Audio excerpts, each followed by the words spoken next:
can feel it, aiming for the stars against the sky. When we are together, we are bright. We're alive. We've been waiting for this. Penelitian ini memiliki latar belakang di mana Ormawa menjadi salah satu media yang tepat untuk membentuk sikap profesional. Dalam organisasi ini, setiap anggota memiliki kewajiban untuk melaksanakan program kerjanya atau disebut proker yang telah disusun berdasarkan visi misi dari organisasi. Tujuan penelitian ini membahas tentang bagaimana sih peran organisasi kemahasiswaan atau Ormawa, khususnya Himpunan Mahasiswa Manajemen Universitas Bina Sarana Informatika dalam membentuk nilai-nilai karakter mahasiswanya. Berdasarkan latar belakang yang sudah dijelaskan, maka dapat dirumuskan masalah menjadi 3 poin. Yang pertama, bagaimana sih program kerja dan budaya organisasi Himpunan Mahasiswa Manajemen Universitas Bina Sarana Informatika. Yang kedua, bagaimana gambaran karakter mahasiswa program studi manajemen Universitas Bina Sarana Informatika. Dan yang ketiga, bagaimana sih pengaruh program kerja dan budaya organisasi terhadap pembentukan karakter Himpunan Mahasiswa Universitas Bina Sarana Informatika.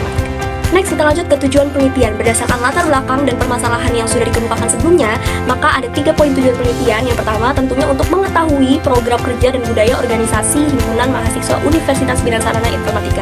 Yang kedua, untuk mengetahui gambaran karakter mahasiswa program studi manajemen Universitas Bina Sarana Informatika. Dan yang terakhir atau yang ketiga ini, untuk mengetahui pengaruh program kerjanya dan budaya organisasi terhadap pembentukan karakter mahasiswa program studi Universitas Bina Sarana Informatika. Manfaat penelitian ini ada 2 poin. Yang pertama ada manfaat praktis dan yang kedua ada manfaat teoritis. Untuk manfaat praktisnya ini bagi Himpunan Mahasiswa Manajemen Universitas Bina Sarana Informatika dapat digunakan sebagai bahan pertimbangan dalam membuat kegiatan atau program kerja yang dapat menimbulkan kebiasaan sehingga tercipta budaya dalam organisasi sebagai pembentukan karakter mahasiswa program studi manajemen UBSI. Nah, untuk manfaat teoritis, hasil penelitian ini sebagai penambah wawasan keilmuan khususnya pengaruh program kerja dan budaya organisasi Himpunan Mahasiswa Manajemen UBSI. Kita masuk ke tinjauan pustaka di mana Himama ini memiliki berbagai macam program kerja yang dimana tujuannya untuk mengembangkan potensi mahasiswanya di berbagai bidang. Tentunya ada 5 poin. Yang pertama ada bidang akademik, yang kedua ada bidang organisasi, yang ketiga ada bidang kewirausahaan, yang keempat ada pengabdian masyarakat, dan yang kelima atau yang terakhir ini adalah bidang minat dan juga bakat. Apa sih definisi budaya organisasi? Nah, menurut Kamus Besar Bahasa Indonesia, budaya adalah pikiran, akal budi, adat istiadat yang menjadi kebiasaan atau sesuatu yang sukar diubah mengenai kebudayaan-kebudayaan yang sudah berkembang. Adapun penerapan budayanya tersebut dalam organisasi menjadi budaya organisasi tersendiri. Selanjutnya dari tinjauan pustaka yaitu ada karakter budaya organisasi. Budaya organisasi adalah sebagai pola asumsi dasar yang ditemukan, diteliti atau dikembangkan oleh berbagai kelompok yang ada di dalam organisasi tersebut. Victor Tamirawan mengemukakan karakteristik budaya organisasi sebagai berikut, yaitu yang pertama ada inisiatif individual. Apa itu inisiatif individual? Yaitu tingkat tanggung jawab, kebebasan atau independensi yang dipunyai setiap individu dalam mengemukakan pendapatnya di dalam suatu organisasi. Yang kedua adalah pengarahan. Pengarahan yang dimaksud adalah sejauh mana suatu organisasi dapat menciptakan dengan jelas sasaran dan harapan yang diinginkan. Yang ketiga ada integrasi, yaitu sejauh mana organisasi mendorong unit-unit organisasi lain untuk dapat bekerja sama dengan cara yang terkoordinasi. Yang keempat ada dukungan dari manajemen, yaitu sejauh mana para manajer atau atasan memberikan arahan, bantuan serta dukungan yang jelas terhadap bawahannya. Yang kelima ada pola-pola komunikasi, yaitu sejauh mana komunikasi dibatasi oleh hierarki dan kadang-kadang hierarki kewenangan dapat menghambat terjadinya pola komunikasi antara atasan dan bawahan. Yang keenam ada toleransi terhadap konflik, yaitu sejauh mana para pegawai didorong untuk mengemukakan pendapat dan kritik secara terbuka. Yang ketujuh ada kontrol, yaitu alat yang dipakai untuk dalam peraturan atau norma-norma yang berlaku dalam suatu organisasi. Yang kedelapan ada sistem imbalan, yaitu sejauh mana alokasi imbalan didasarkan atas kriteria prestasi pegawai sebagai kebalikan dari senioritas atau sikap pilih kasih. Yang kesembilan ada identitas, yaitu suatu tingkatan di mana para anggota mengidentifikasi dengan organisasi secara keseluruhan daripada dengan kelompok kerja tertentu atau di bidang keahlian tertentu. Selanjutnya ada konsep dasar karakter. Yang pertama ada definisi karakter. Menurut Kamus Besar Bahasa Indonesia atau KBBI tahun 2016, yang dimaksud karakter berarti sifat-sifat kejiwaan, akhlak atau budi pekerti yang membedakan seseorang dari yang lain seperti tabiat ataupun watak. Selanjutnya ada nilai-nilai utama karakter. Yang pertama adalah religius. Apa sih yang dimaksud dengan religius dalam karakter ini? Yaitu mencerminkan keberimanan kita terhadap Tuhan Yang Maha Esa yang diwujudkan dalam perilaku melaksanakan ajaran agama dan kepercayaan yang kita anut. Yang kedua ada nasionalis. Karakter nasionalis merupakan cara berpikir, bersikap, dan berbuat yang menunjukkan kesetiaan, kepedulian, dan penghargaan yang tinggi terhadap bahasa, lingkungan, fisik, sosial budaya, ekonomi, dan politik bangsa, serta menempatkan kepentingan bangsa dan negara di atas kepentingan pribadi dan kelompok. Yang ketiga ada mandiri, yaitu nilai karakter yang merupakan sikap dan perilaku yang tidak bergantung terhadap orang lain dan mempergunakan segala tenaga, pikiran, waktu untuk merealisasikan harapan, mimpi, dan cita-cita. Yang keempat ada gotong royong, yaitu nilai karakter yang mencerminkan tindakan menghargai, semangat kerjasama, dan bahu-membahu menyelesaikan persoalan bersama, menjalin komunikasi dan persahabatan, memberi bantuan atau pertolongan terhadap orang-orang yang membutuhkan. Yang kelima, ada integritas, yaitu merupakan nilai yang mendasari perilaku yang didasarkan pada upaya menjadikan dirinya sebagai orang yang selalu dapat dipercaya dalam perkataan maupun perbuatannya. Selanjutnya ada karakter mahasiswa. Menurut Monica Megini Manurung, dalam tulisannya karakter mahasiswa secara umum dapat dibagi dua, yaitu karakter akademik, yaitu diukur dari aspek prestasi akademik, kejujuran akademik, dan sikap ilmiah mahasiswa. Sedangkan ada karakter non-akademik, yaitu karakter yang dinilai dari aspek moral atau sikap mahasiswa. Dan yang selanjutnya ada kerangka berpikir, yaitu penelitian yang bertujuan untuk mengetahui pengaruh program kerja dan budaya organisasi himpunan mahasiswa manajemen di UBSI terhadap pembentukan karakter mahasiswa prodi manajemen UBSI yang harus didasarkan terhadap kerangka berpikir tersebut. Dan yang selanjutnya ada hipotesis, yaitu berdasarkan uraian yang dituliskan sebelumnya, maka hipotesis dari penelitian ini adalah untuk mengetahui pengaruh program kerja budaya organisasi di himpunan mahasiswa manajemen terhadap pembentukan karakter mahasiswa manajemen di UBSI. Selanjutnya kita masuk ke hasil dan pembahasan. Yang pertama ada metode penelitian. Metode yang digunakan dalam penelitian ini adalah yang bersifat kuantitatif, deskriptif, dan penelitian ini merupakan penelitian yang mengkaji tentang pengaruh model pengkaderan terhadap pembentukan suatu karakter mahasiswa.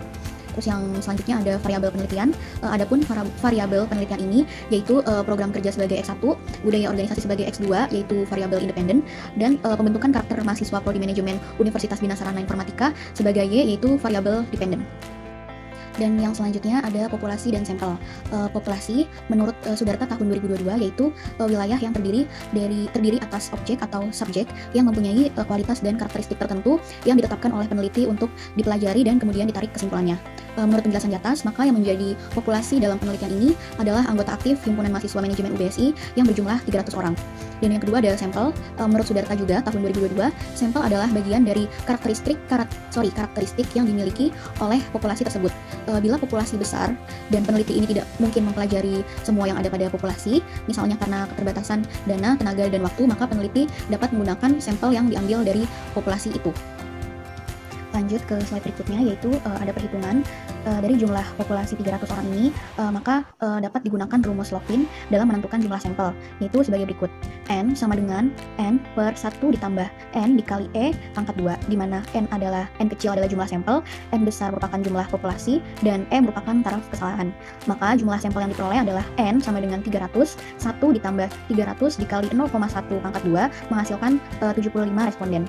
Berdasarkan hasil perhitungan rumus Lockpin, maka diketahui jumlah sampel yang akan diteliti adalah sebanyak 75 responden, yang dimana teknik pengambilan sampel dalam penelitian ini dilakukan dengan teknik random. Uji validitas. Menurut Jana dan Herianto tahun 2021, uji validitas merupakan uji yang berfungsi untuk melihat apakah suatu alat ukur tersebut valid atau sahih atau tidak valid. Alat ukur yang dimaksud di sini merupakan pertanyaan-pertanyaan yang ada di dalam kuesioner. Kriteria pengujiannya yaitu H0 diterima apabila R hitung lebih besar dari R tabel, atau alat ukur yang digunakan valid atau sahih. H0 ditolak apabila R statistik kurang dari sama dengan R tabel, atau alat ukur yang digunakan tidak valid atau sahih. Dalam penelitian ini, terdapat 75 responden atau sampel, maka R tabel dengan signifikansi 5% yaitu 0,227. Selanjutnya, data kuesioner diuji menggunakan SPSS. Ya, kita bisa lihat di sini, data uji SPSS untuk X1 atau program kerja. Di sini kita lihat dari pertanyaan pertama terdapat nilai 0,812. Itu lebih besar dari 0,227 atau bisa dikatakan valid. X1 0,811 lebih besar dari 0,227. Itu bisa kita katakan valid. Dan pertanyaan ketiga 0,679. Itu juga lebih besar dari 0,227. Itu pun valid. Untuk pertanyaan keempat 0,814. Itu pun lebih besar dari 0,227. Maka dapat kita simpulkan uji SPSS R hitung lebih besar daripada R tabel. Maka data variabel X1 atau program kerja yang digunakan valid. Selanjutnya kita lihat di sini ada data dari X2 atau budaya organisasi. Untuk pertanyaan pertama itu totalnya ada 0,810. Itu lebih besar dari 0,227. Itu bisa kita katakan valid. Untuk pertanyaan kedua 0,891. Itu pun lebih besar daripada 0,227. Dan untuk pertanyaan ketiga ada 0,904 dan pertanyaan keempat ada 0,900. Itu lebih besar dari 0,227.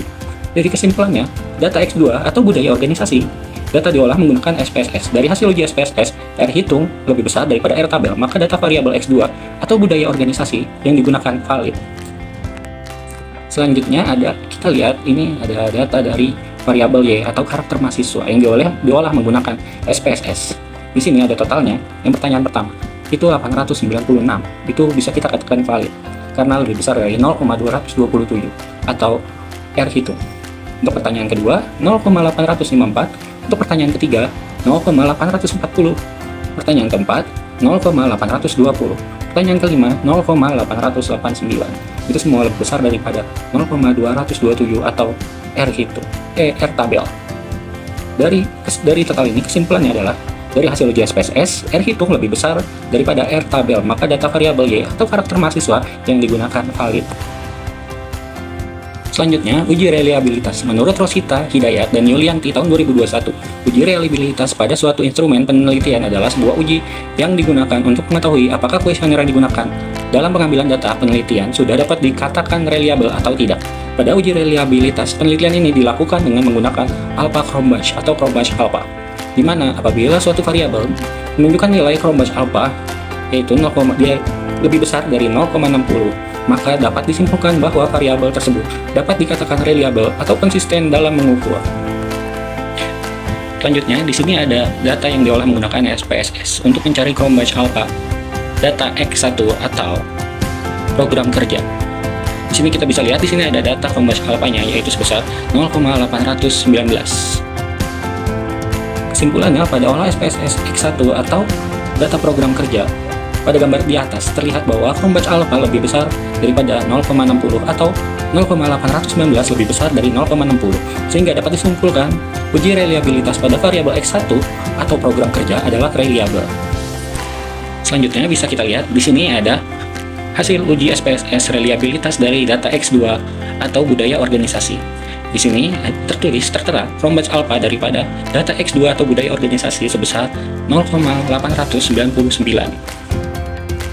Maka dapat disimpulkan pada gambar di atas terlihat bahwa Cronbach alpha lebih besar dari 0,60 atau 0,899 lebih besar dari 0,60, sehingga dapat disimpulkan uji reliabilitas pada variabel X2 atau budaya organisasi adalah reliable. Selanjutnya bisa kita lihat di sini ada uji reliabilitas untuk variabel Y atau karakter mahasiswa. Di sini bisa kita lihat ada hasil uji SPSS Cronbach alpha yaitu 0,910.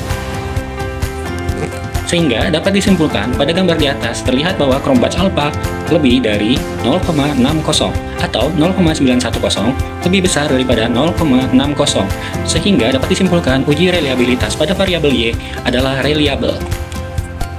Dan yang terakhir ada bab kesimpulan, yaitu berdasarkan analisis, pembahasan, dan uji hasil penelitian tentang pengaruh program kerja dan budaya organisasi terhadap pembentukan karakter, yaitu penulis dapat menyimpulkan bahwa program kerja Himama ini berpengaruh terhadap pembentukan karakter mahasiswa. Terus yang kedua ada budaya organisasi di Himama UBS ini sangat berpengaruh terhadap pembentukan karakter. Hal tersebut dapat dibuktikan berdasarkan hasil uji validitas dan uji reliabilitas pada 3 variabel, yaitu variabel X1, X2, dan Y.